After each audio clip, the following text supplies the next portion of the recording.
kedatangan Jepang ke Indonesia.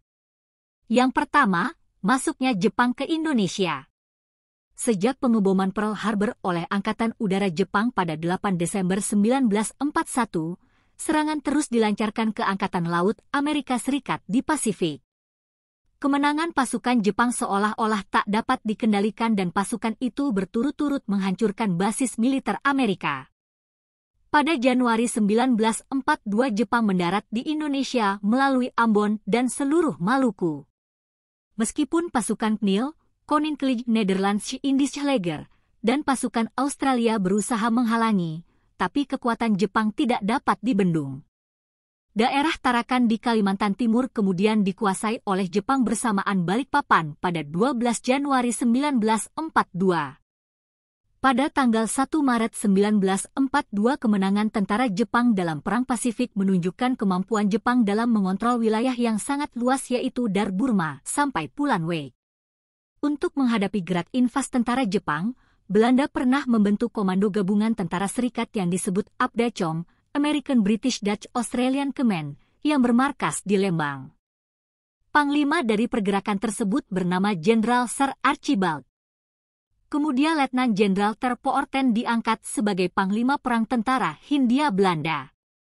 Dalam upaya menguasai Jawa, telah terjadi pertempuran di Laut Jawa yaitu antara Jepang dengan Angkatan Laut Belanda di bawah Laksamana Karel Doorman. Tanggal 5 Maret 1942 Batavia jatuh di tangan Jepang. Tentara Jepang terus bergerak ke arah selatan dan menguasai kota Buitenzorg, Bogor. Dengan mudah kota-kota di Jawa yang lain juga jatuh ke tangan Jepang. Akhirnya pada tanggal 8 Maret 1942 Jenderal Ter Poorten atas nama Komandan Pasukan Belanda atau Sekutu menandatangani penyerahan tidak bersyarat kepada Jepang yang diwal Jenderal Imamura. Kedua, sambutan rakyat Indonesia.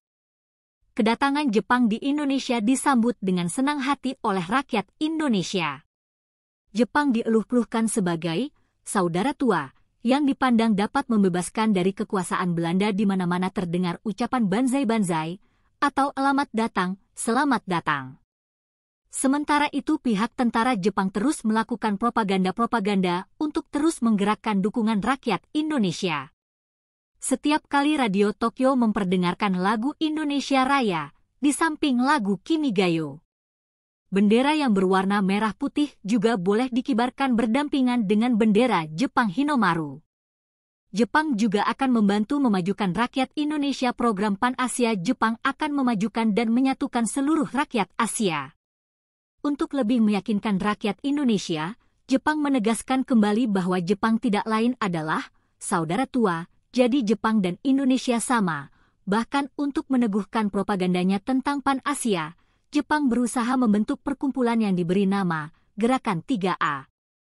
3. Pembentukan pemerintahan militer. Pada pertengahan tahun 1942, timbul pemikiran dari markas besar tentara Jepang agar penduduk di daerah pendudukan dilibatkan dalam aktivitas pertahanan dan kemiliteran, termasuk semi-militer. Di seluruh kepulauan Indonesia bekas Hindia Belanda itu dibagi menjadi 3 wilayah pemerintahan militer. A. Pemerintahan militer Angkatan Darat, yaitu Tentara ke-25, Tomi Shudan untuk Sumatera. Pusatnya di Bukit Tinggi H. Pemerintahan militer Angkatan Darat, yaitu Tentara ke-16, Asamo Shudan untuk Jawa dan Madura. Pusatnya di Jakarta, kekuatan pemerintahan militer ini kemudian ditambah dengan Angkatan Laut Ni Nangken Kantai. C. Pemerintahan militer Angkatan Laut yaitu Armada Selatan Kedua untuk daerah Kalimantan, Sulawesi, dan Maluku pusatnya di Makassar. Berdasarkan Osamu Seirei, berisi ketentuan sebagai berikut. Jabatan Gubernur Jenderal pada masa Hindia Belanda dihapuskan, dan segala kekuasaan yang dahulu dipegangnya diambil alih oleh Panglima Tentara Jepang di Jawa B. Para pejabat pemerintahan sipil beserta pegawainya di masa Hindia Belanda tetap diakui kedudukannya, asalkan memiliki kesetiaan terhadap tentara pendudukan Jepang C. Badan-badan pemerintahan dan undang-undang di masa Belanda tetap diakut secara sah untuk sementara waktu, asalkan tidak bertentangan dengan aturan pemerintahan militer. Jepang berikut adalah susunan pemerintahan militer Jepang di Asia Tenggara, termasuk Indonesia, adalah sebagai berikut. 1. Gun Shireikan, Panglima Tentara. 2. Gun Seikan, Kepala Pemerintahan Militer. Terdapat 5 bu, semacam departemen. Kelima bu tersebut ialah A. Somobu, Departemen Dalam Negeri. B. Zaimubu, Departemen Keuangan. C. Angfobu, Departemen Perusahaan, Industri dan Kerajinan Tangan. D. Kotsubu, Departemen Lalu Lintas. E. Shihobu, Departemen Kehakiman. 3. Gunseibu, bertugas memulihkan ketertiban dan keamanan. Dan yang keempat, pemerintahan sipil. Pada bulan Agustus 1942, pemerintahan militer berusaha meningkatkan sistem pemerintahan, antara lain dengan mengeluarkan UU nomor 27 tentang aturan daerah dan dimatapkan dengan UU nomor 28 tentang pemerintahan Shu serta Tokubetsushi. Menurut UU itu, pemerintahan daerah yang tertinggi adalah Shu, karesidenan. Pemerintahan Shu dipimpin oleh seorang Shuchokan. Shuchokan memiliki kekuasaan seperti gubernur pada masa Hindia Belanda, meliputi kekuasaan legislatif dan eksekutif dalam menjalankan pemerintahan Shuchokan, dibantu oleh Chokan Kanbo, Majelis Permusyawaratan Shu. Setiap Chokan Kanbo ini memiliki 3 bagian, yakni Naseibu, bagian pemerintahan umum, Kaisaibu, bagian ekonomi, dan Keisatsubu, bagian kepolisian. Daerah ini disebut Tokubetsushi, kota istimewa, contohnya kota Batavia, yang dipimpin oleh Tokubetsushiko.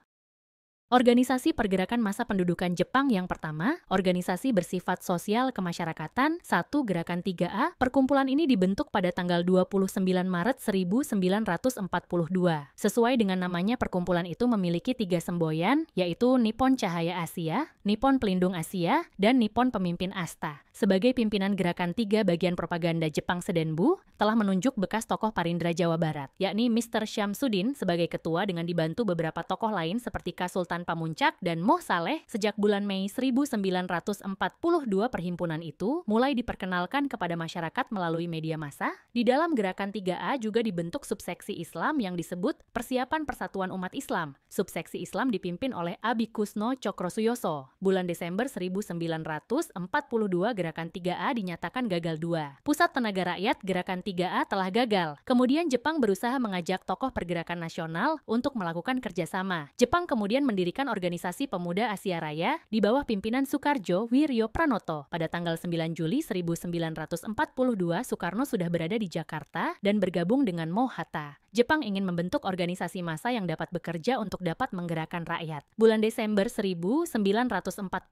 dibentuk panitia persiapan untuk membentuk organisasi massa. Kemudian Soekarno-Hatta, KH Mas Mansur, dan Ki Hajar Dewantara dipercaya untuk gerakan baru. Gerakan ini bernama Gerakan Pusat Tenaga Rakyat Putra, dibentuk tanggal 16 April 1943. Mereka kemudian disebut sebagai 4 serangkai. Sebagai ketua panitia adalah Soekarno. Tujuan Putra adalah untuk membangun dan menghidupkan kembali segala sesuatu yang telah dihancurkan oleh Belanda. Menurut Jepang, Putra bertugas untuk memusatkan segala potensi masyarakat Indonesia guna membantu Jepang dalam perang. 3. Mayai dan Matsumi Jepang sangat memerlukan kekuatan umat Islam untuk membantu melawan sekutu. Oleh karena itu, semua organisasi Islamiyah yang cukup berpengaruh yang dibekukan oleh pemerintah kolonial Belanda mulai dihidupkan kembali oleh pemerintah pendudukan Jepang. Tepat pada tanggal 4 September 1942, MIAI diizinkan aktif kembali. Berpegang teguhlah kamu sekalian pada tali Allah dan janganlah berpecah belah. Dengan demikian, pada masa kependudukan Jepang, MIAI berkembang baik. Adapun tugas dan tujuan MIAI waktu itu adalah A. Menempatkan umat Islam pada kedudukan yang layak dalam masyarakat Indonesia. B. Mengharmoniskan Islam dengan perkembangan zaman. C. Ikut membantu Jepang dalam Perang Asia Timur Raya. Pada bulan Mei 1943, MIAI berhasil membentuk Majelis Pemuda yang diketuai oleh Ir Sofwan dan membentuk Majelis Keputrian yang dipimpin oleh Siti Nurjana.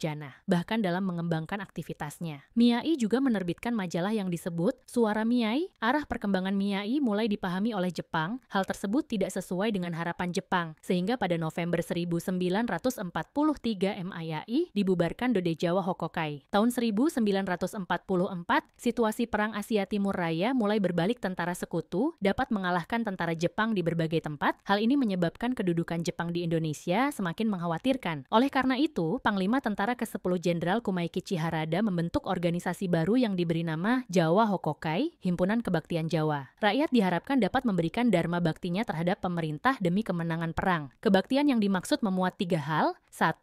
Mengorbankan diri. 2. Mempertebal persaudaraan. Dan 3. Melaksanakan suatu tindakan dengan bukti. Adapun program-program kegiatan Jawa Hokokai antara lain sebagai berikut. A. Melaksanakan segala tindakan dengan nyata dan ikhlas dengan pemerintahan Jepang. B. Memimpin rakyat untuk mengembangkan tenaganya berdasarkan semangat persaudaraan. T. Memperkokoh pembelaan tanah air. Jawa Hokokai adalah organisasi pusat yang anggota-anggotanya terdiri atas bermacam-macam Hokokai, himpunan kebaktian, sesuai dengan bidang profesinya. Yang kedua, organisasi semi-militer.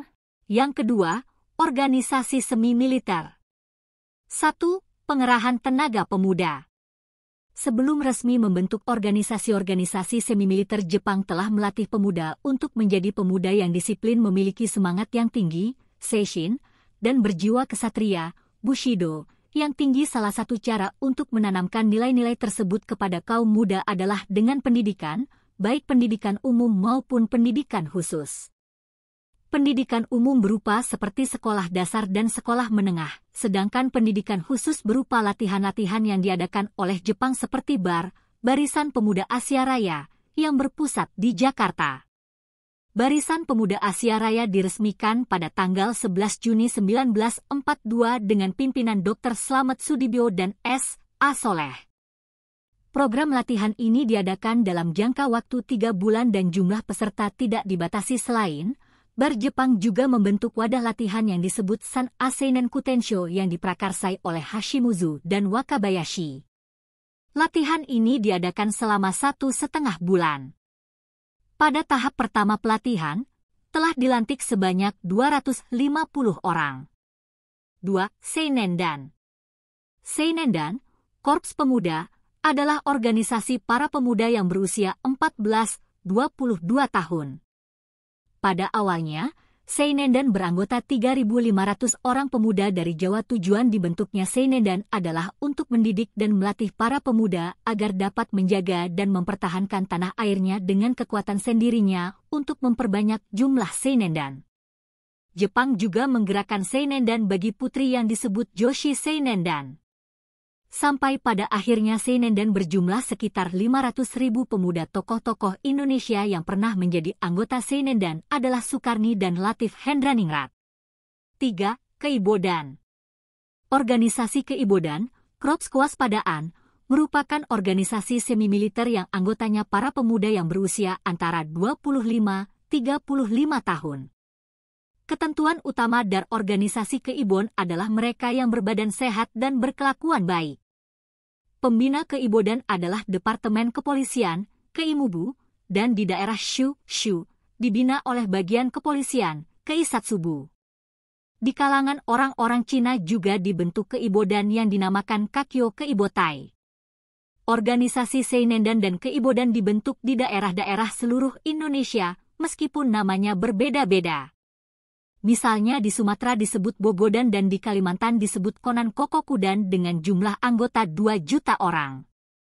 Pada bulan Agustus 1943 dibentuk Funjikai, perkumpulan wanita, yang anggotanya minimal berusia 15 tahun dan pada tahun 1944 dibentuk Pasukan Srikandi, dan juga dibentuk organisasi untuk anak SD yang disebut Seinentai, Barisan Murid Sekolah Dasar, kemudian dibentuk Gakukotai, Barisan Murid Sekolah Dasar.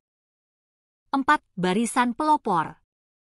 Pada tanggal 1 November 1944 dibentuk organisasi yang bernama Barisan Pelopor. Barisan Pelopor ini berada di bawah naungan Jawa Hokokai. Anggotanya mencapai 60.000 orang di mana dipimpin oleh seorang nasionalis, yakni Insinyur Soekarno yang dibantu oleh R.P. Suroso, Oto Iskandar Dinata, dan Buntara Martoatmojo. Anggota Barisan Pelopor Istimewa ada 100 orang dengan ketuanya adalah Sudiro. 5. Hizbullah.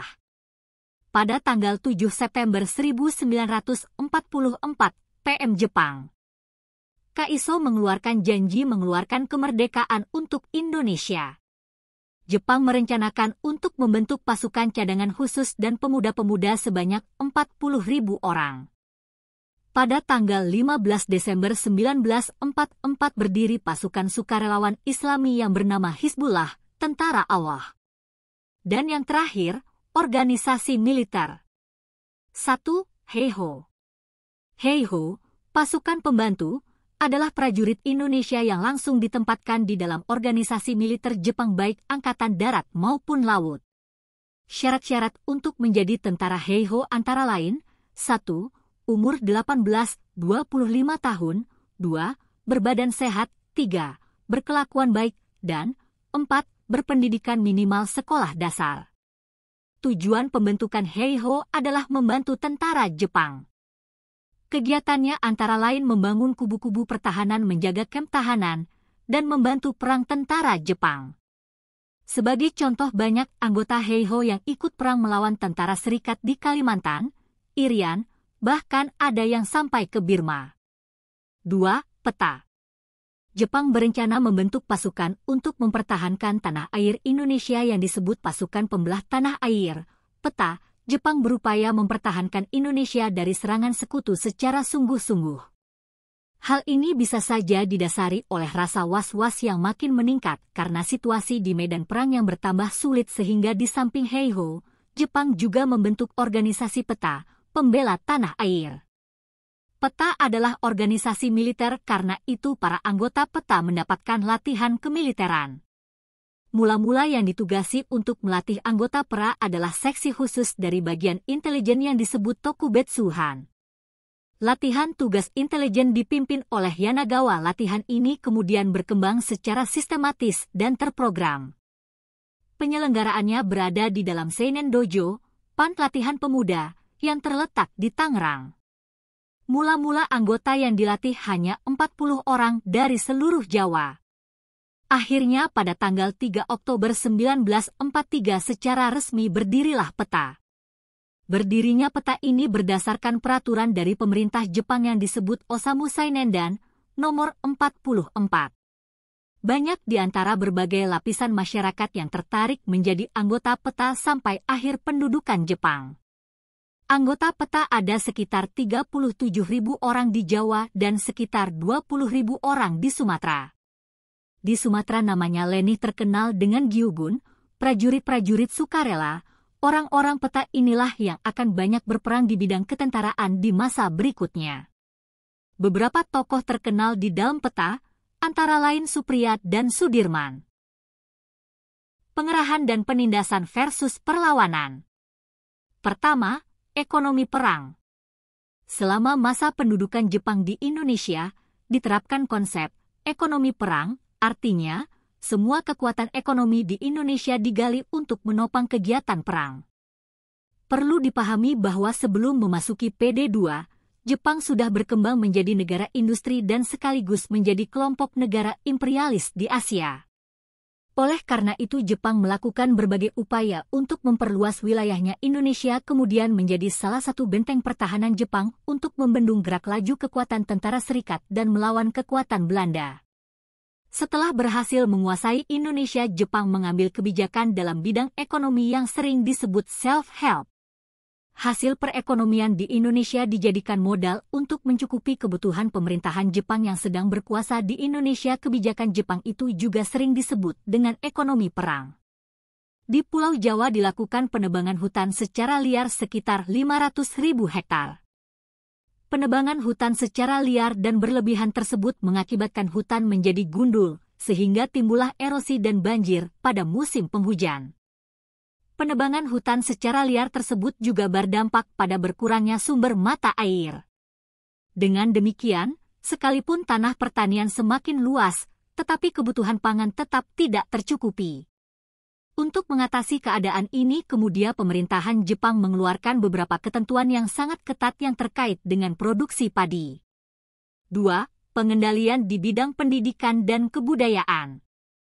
Para pelajar harus menghormati budaya dan adat istiadat Jepang. Mereka juga harus melakukan kegiatan kerja bakti, Kimrohoshi. Kegiatan kerja bakti itu meliputi pengumpulan bahan-bahan untuk perang, penanaman bahan makanan, penanaman pohon jarak, perbaikan jalan, dan pembersihan asrama. Para pelajar juga harus mengikuti kegiatan latihan jasmani dan kemiliteran. Mereka harus benar-benar menjalankan semangat Jepang, Nippon Seishin. Para pelajar juga harus menyanyikan lagu Kimigayo, menghormati bendera Hinomaru dan melakukan gerak badan, Taiso, serta Seikerei. Akibat keputusan pemerintah Jepang tersebut, membuat angka buta huruf menjadi meningkat. 3. Pengerahan Romusa. Pada awalnya, tenaga kerja dikerahkan di Pulau Jawa yang padat penduduknya, kemudian di kota-kota dibentuk barisan Romusa sebagai sarana propaganda. Rakyat yang dijadikan Romusa pada umumnya adalah rakyat yang bertenaga kasar. Pada awalnya rakyat Indonesia melakukan tugas Romusa secara sukarela, sehingga Jepang tidak mengalami kesulitan untuk memperoleh tenaga. Sebab rakyat sangat tertarik dengan propaganda tentara Jepang, sehingga rakyat rela membantu untuk bekerja apa saja tanpa gaji. Oleh karena itu, di beberapa kota pernah terdapat beberapa romusa yang sifatnya sementara dan sukarela. Para pekerja sukarela ini bekerja dalam suasana yang disebut pekan perjuangan mati-matian. Akan tetapi lama-kelamaan pengerahan tenaga yang bersifat sukarela ini oleh pemerintah Jepang diubah menjadi sebuah keharusan dan paksaan. Mereka dipaksa bekerja sejak pagi hari sampai petang tanpa makan dan pelayanan yang cukup, padahal mereka melakukan pekerjaan kasar yang sangat memerlukan asupan makanan dan istirahat. Tidak jarang di antara mereka jatuh sakit bahkan mati kelaparan. Dampak dari kebijakan dan tindakan Jepang tersebut membuat penderitaan rakyat tidak berkurang tetapi justru semakin bertambah. Kehidupan rakyat benar-benar menyedihkan. Sejak tahun 1943, Jepang melancarkan kampanye dan propaganda untuk menarik rakyat agar mau berangkat bekerja sebagai romusa. Untuk mengambil hati rakyat, Jepang member julukan mereka yang menjadi romusa itu sebagai prajurit ekonomi atau pahlawan pekerja. 4. Perang melawan tirani Jepang. Jepang yang mula-mula disambut dengan senang hati, kemudian berubah menjadi kebencian. Rakyat bahkan lebih benci pada pemerintah Jepang daripada pemerintahan kolonial Belanda. Jepang seringkali bertindak sewenang-wenang. Pada masa pendudukan Jepang, banyak gadis dan perempuan Indonesia yang ditipu oleh Jepang dengan dalih untuk bekerja sebagai perawat atau disekokahkan, ternyata hanya dipaksa untuk melayani para kempetai. Kondisi itu menambah deretan penderitaan rakyat di bawah kendali penjajah Jepang. Kemudian timbullah berbagai perlawanan. 1. Aceh angkat senjata. Salah satu perlawanan terhadap Jepang di Aceh adalah perlawanan rakyat yang terjadi di Chot Plieng yang dipimpin oleh Abdul Jalil. Abdul Jalil adalah seorang ulama muda, guru mengaji di daerah Chot Plieng, Provinsi Aceh. Karena melihat kekejaman dan kesewenangan pemerintah pendudukan Jepang, terutama terhadap romusa, maka rakyat Chot Plieng melancarkan perlawanan. Abdul Jalil memimpin rakyat Chot Plieng untuk melawan tindak penindasan dan kekejaman yang dilakukan pendudukan Jepang. 2. Perlawanan di Singaparna. Singaparna merupakan salah satu daerah di wilayah Jawa Barat yang rakyatnya dikenal sangat religius dan memiliki jiwa patriotik. Rakyat Singaparna sangat anti terhadap dominasi asing. Oleh karena itu, rakyat Singaparna sangat benci terhadap pendudukan Jepang, apalagi ketika mengetahui perilaku pemerintahan Jepang yang sangat kejam. Kebijakan-kebijakan Jepang yang diterapkan dalam kehidupan masyarakat banyak yang tidak sesuai dengan ajaran Islam, ajaran yang banyak dianut oleh masyarakat Singaparna. Atas dasar pandangan dan ajaran Islam, rakyat Singaparna melakukan perlawanan terhadap pemerintahan Jepang. Perlawanan itu juga dilatar belakangi oleh kehidupan rakyat yang semakin menderita. 3. Perlawanan di Indramayu. Perlawanan di Pulau Jawa, salah satunya terjadi di Indramayu, tepatnya di Loh Bener dan Sindang. Perlawanan dipimpin oleh Haji Madrias, dan dilatar belakangi oleh penderitaan rakyat karena kewajiban menyerahkan hasil panen padi dan adanya romusya. 4. Rakyat Kalimantan angkat senjata. Perlawanan rakyat terhadap kekejaman Jepang terjadi di banyak tempat. Begitu juga di Kalimantan, di sana terjadi peristiwa yang hampir sama dengan apa yang terjadi di Jawa dan Sumatera. Rakyat melawan Jepang karena himpitan penindasan yang dirasakan sangat berat. Salah satu perlawanan di Kalimantan adalah perlawanan yang dipimpin oleh Pangsuma, seorang pemimpin suku Dayak. Pemimpin suku Dayak ini memiliki pengaruh yang luas di kalangan orang-orang atau suku-suku dari daerah Tayan, Melau, dan sekitarnya.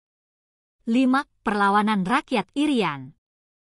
Pada masa pendudukan Jepang, penderitaan juga dialami oleh rakyat di Papua. Mereka mendapat pukulan dan penganiayaan yang sering di luar batas kemanusiaan. Drama akhir sang tirani. Pertama, akibat pendudukan Jepang di Indonesia. A. Bidang politik. Dalam bidang politik, Jepang melakukan kebijakan dengan melarang penggunaan bahasa Belanda dan mewajibkan penggunaan bahasa Jepang. B. Keadaan sosial budaya dan ekonomi. Guna membiayai Perang Pasifik, Jepang mengerahkan semua tenaga kerja dari Indonesia. Mereka dikerahkan untuk membuat benteng-benteng pertahanan. Mula-mula tenaga kerja dikerahkan dari Pulau Jawa yang padat penduduknya. C. Pendidikan. Pada masa pendudukan Jepang, keadaan pendidikan di Indonesia semakin memburuk. Pendidikan tingkat dasar hanya satu, yaitu pendidikan 6 tahun. Dalam bidang birokrasi, dengan dikeluarkannya UU No. 27 tentang aturan pemerintah daerah dan UU Nomor 28 tentang aturan pemerintah Shu dan Tokubetsushi, maka berakhirlah pemerintahan sementara. D. Birokrasi dan militer.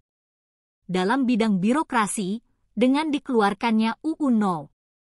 27 tentang aturan pemerintah daerah dan UU Nomor 28 tentang aturan pemerintah Shu dan Tokubetsushi, maka berakhirlah pemerintahan sementara. Kedua aturan itu merupakan pelaksanaan struktur pemerintahan dengan datangnya tenaga sipil dari Jepang di Jawa. Mereka ditempatkan di Jawa untuk melakukan tujuan reorganisasi pemerintahan Jepang yang menjadikan Jawa sebagai pusat perbekalan perang di wilayah selatan. Mereka juga mendapat kesempatan untuk berlatih militer.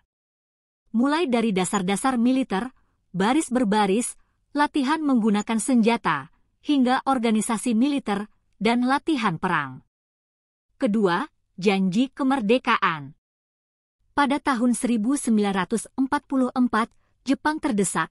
Angkatan Laut Amerika Serikat berhasil merebut kedudukan penting Kepulauan Mariana, sehingga jalan menuju Jepang semakin terbuka. Jenderal Hideki Tojo pun kemudian digantikan oleh Jenderal Kuniaki Kaiso sebagai Perdana Menteri. Ketiga, Panitia Persiapan Kemerdekaan Indonesia, PPKI. BUPKI kemudian dibubarkan setelah tugas-tugasnya selesai. Selanjutnya dibentuklah Panitia Persiapan Kemerdekaan Indonesia, PPKI, pada 7 Agustus 1945. Badan itu beranggotakan 21 orang, yang terdiri dari 12 orang wakil dari Jawa, 3 orang wakil dari Sumatera, dan 2 orang dari Sulawesi dan masing-masing 1 orang dari Kalimantan, Sunda Kecil, Maluku, dan golongan penduduk Cina, ditambah 6 orang tanpa izin dari pihak Jepang.